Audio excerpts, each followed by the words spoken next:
আজকে আপনাদের সাথে শেয়ার করব ঢেঁড়সের কালা সবুজ রেখে কীভাবে রান্না করা যায়। আমি যেভাবে রান্না করি আজকে দেখাবো আপনাদের ঢেঁড়স আলু দিয়ে একটা নিরামিষ। হাই এভরিওয়ান, আসসালামু আলাইকুম।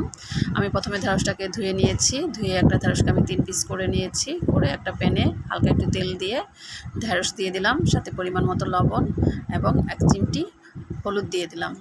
হলুদটা দেওয়ার কারণে আপনার ঢেঁড়সের কালারটা সুন্দর থাকবে, কালারটা সবুজ থাকবে, কালারটা নষ্ট হবে না। তারপর আমি একসাথে একটু ভাজা ভাজা করে নিব। যতক্ষণ পর্যন্ত ঢেঁড়সটা একটু ভাজা ভাজা না হয়, একটু নরম না হয়ে আসে, ততক্ষণ পর্যন্ত আমি ভেজে নিব।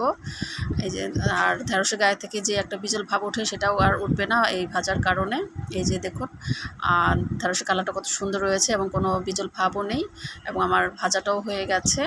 এখন আমি একটু সাইড করে রাখবো, একটা পাত্রে উঠিয়ে রাখবো আলাদাভাবে। উঠিয়ে আবার একটা প্যান বসাই দিব। বসিয়ে এখানে আমি 1 চিমটি মতো কালিজিরা দিয়ে দিব। দিয়ে কিছু পেঁয়াজ দিব। দিয়ে হালকা ব্রাউন কালার করে ভেজে নিব পেঁয়াজটা। তারপর সাথে দিয়ে দিব একটা আলু আমি কিউব করে কেটে রেখেছিলাম, এটা দিয়ে দিব। দিয়ে কিছু মশলা অ্যাড করে দিব, আদা পেস্ট, রসুন পেস্ট, হলুদ গুঁড়া, মরিচ গুঁড়া, জিরার গুঁড়া, এটা দিয়ে দিব। দিয়ে আমি এই আলুটাকে কিছুক্ষণ কষিয়ে নিব। কষিয়ে নিয়ে পরিমাণ মতো অল্প একটু পানি দিব। দিয়ে এটা কষিয়ে নিব। আমার কষানো হয়ে গেলে এর সাথে আমি ভেজে রাখা ঢেঁড়সটা আমি দিয়ে দিব। দিয়ে কিছুক্ষণ এটা আবার একটু নাড়াচাড়া করে কষিয়ে নিব। নিয়ে পরিমাণ মতো পানি দিয়ে দিব।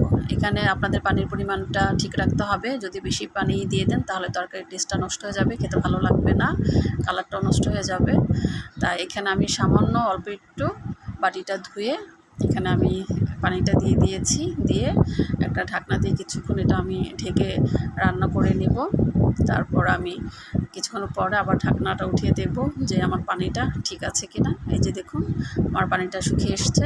তারপর আমি বেশ খানিকটা ধনেপাতা একসাথে অ্যাড করে দিলাম। দিয়ে আবার কিছুক্ষণ ধরে একটু নাড়াচাড়া করে নিলাম। নিয়ে এই আমার রান্নাটা সম্পূর্ণভাবে হয়ে গেল। আর এভাবে আমি আমার ঢেঁড়স রান্না করে থাকি। আর রেসিপিটা আপনাদের কাছে কেমন লাগলো অবশ্যই আপনারা আমাকে জানাবেন এবং বাসায় তৈরি করে খাওয়াবেন। আজকে এই পর্যন্তই। ওকে, সবাই ভালো থাকেন। আল্লাহ হাফেজ, টাটা, বাই বাই।